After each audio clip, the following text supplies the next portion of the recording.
Hey love, I'm Gena, an ED recovered, recovery-informed food freedom and strength coach, helping women in the messy middle finally break free from overthinking food, fearing weight gain, and chasing control.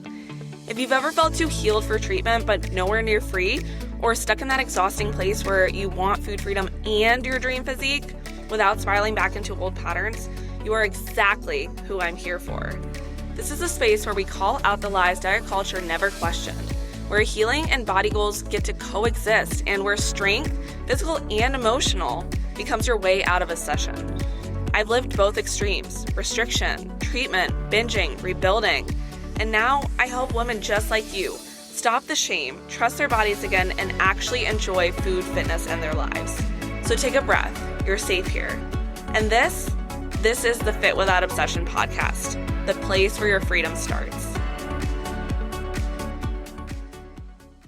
If you feel like food is a full-time job in your brain, then this episode is for you. If you can't just eat something without analyzing it, if you second guess every bite, if meals feel like math instead of nourishment, if every choice feels like a test you're either passing or failing, you're not alone in any of that. And I really want you to hear me. Overthinking around food isn't a personality flaw. It's truly a nervous system response. It's what happens when your body doesn't feel safe, even if your mind feels like it gets it. So today, we're going to break down why you overthink every bite and how to actually rebuild trust with yourself so eating feels peaceful again. So I want to first start by going into why you overthink food and also why it's not your fault.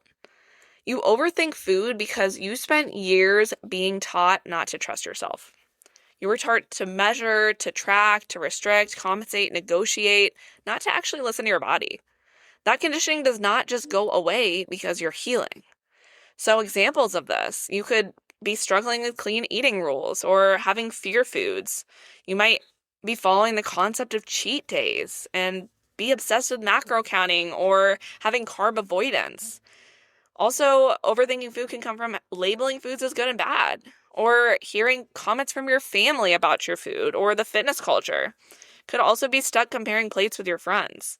And through all of those things, right, like all of that you have been taught and conditioned to follow, you absorb the message, I cannot be trusted unless I have these rules in place. And overthinking is truly a survival response. It's not a habit. When your body has lived through restriction, it stays hypervigilant and very focused, right? It starts to think like, is this safe? Is this allowed? Will this hurt me? Will I lose control? Am I going to gain weight if I eat this? Am I going to be judged? Your nervous system is scanning for danger, not calories. Your food anxiety is your body trying to protect you, not actually trying to punish you. Overthinking is also how perfectionists cope with uncertainty. So food feels like something you should be able to master. So you try to do it right. And, you're not actually aiming for health, but you're aiming for certainty.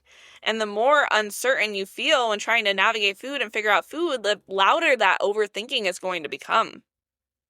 You've also likely, if you're stuck in this place of overthinking, mistaken control for safety. You're not obsessed with food, you're actually obsessed with feeling safe. And controlling food used to give you that. But the thing that once protected you is now actually the thing that is hurting you. Now I want to go into how food overthinking shows up in real life.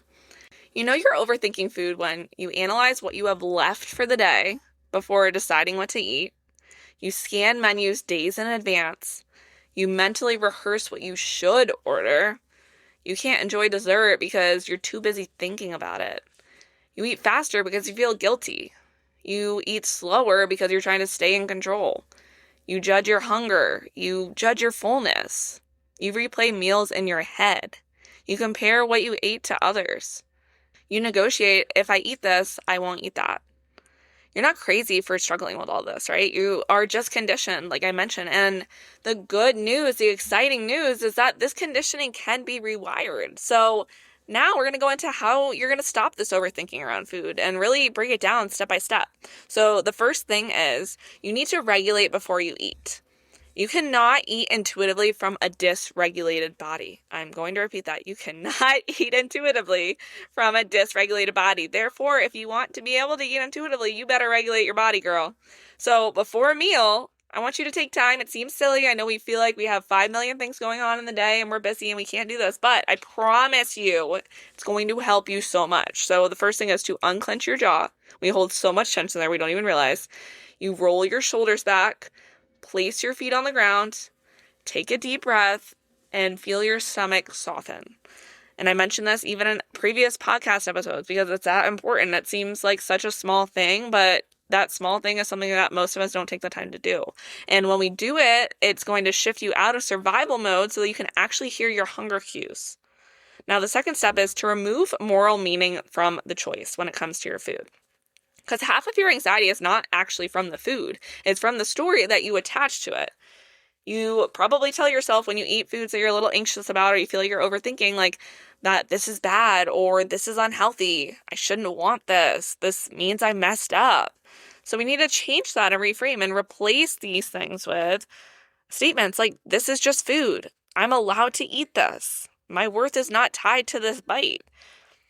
Honestly, the less moral weight you put on food, the quieter that overthinking is going to become for you.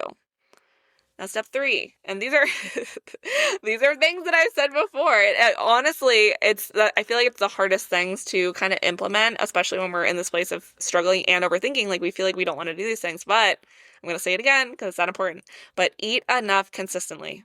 So 2 things in there, right? Eat enough, but also consistently, which means regularly. So most food overthinking is not emotional. It's, again, like I mentioned before, it's coming from a biological place. So low energy is going to equal high anxiety.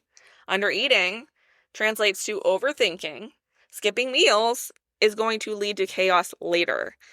Your brain cannot become relaxed and in the state of feeling peaceful around food if it is underfed. It's just actually not possible. Now, the 4th step is to practice micro trust, not big trust.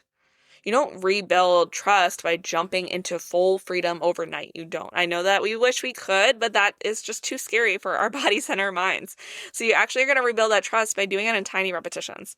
So examples of what this could look like for you is maybe you actually order something without checking the menu first. Instead of scanning and planning ahead, you just go to a restaurant and grab something. Could also maybe add a food that you've been avoiding. So something that's like listed on your food fears. Maybe you don't have all 20 of those things the same day, but you add one of them into your normal diet and show yourself that you can have that. You also could eat a satisfying portion. Like actually not try to plate it perfectly or measure it out, but like put on your plate what feels good, what feels like it actually fills you up. You also could stop halfway from your meal when you're eating and actually check in. Because honestly, we don't take that moment of pause a lot. And when we do take that moment of pause, it brings you back to your body and brings you back to really focusing on being mindful with food. You could also have dessert without planning to compensate for it, right? Like not trying to work out extra the next day or feeling like you have to leave out some food to have it later. Like just have it on top of your normal meals and see what happens, right? Because these small actions are going to tell your brain, I did not spiral. Like I didn't lose control. I'm actually safe. And that trust is going to be built through that proof, right? Not the pressure that you're putting on yourself. Now, the 5th step is to slow down your thoughts, not your eating. When your mind races during a meal, I want you to sit there and interrupt it with not judgment, but curiosity. And sit there and ask, like, what am I actually afraid of right now? Is a bear going to attack me coming through the window? Probably not, right? Like, what are you actually afraid of in that moment? Because that's going to allow you to figure out like why your brain is going, 100 miles an hour.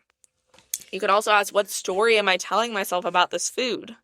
What am I making this mean about me if I eat this? And then also ask, what would this meal feel like if I was not judging it? Like, how could I actually be present and enjoy this? And this is going to pull you out of that autopilot and actually back into presence. Now, the 6th step is you need to re-anchor in your body, not within the rules that you have set for yourself. When you are overthinking, you're really in your head. You're like all up there, right? You're not really thinking about how your body's feeling. Like you're just thinking about what your thoughts are thinking.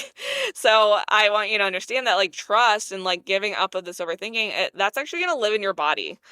So we need to kind of cue into other things, not just what our thoughts are, but like signs that you're full. Like what are those? Where can you sense that? Signs that you're satisfied. signs that you're hungry or you're anxious or you're overwhelmed. Your goal is not to get it right, but your goal is to stay connected to your body and figure out what it's trying to tell you. So I want you to know, if you're exhausted from thinking about food all day, it's nothing to do with you being in the wrong or like having some character flaw, right? Like, you're not weak.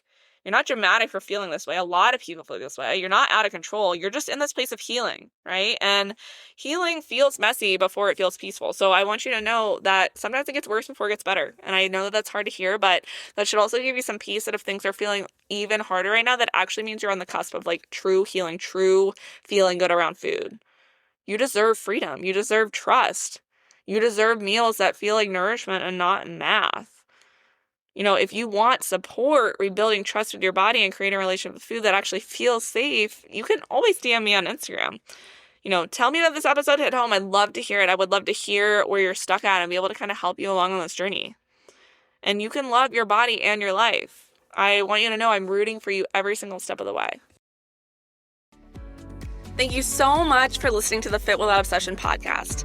If this episode made you feel seen, supported, or a little less alone in your healing, hit follow so you never miss an episode.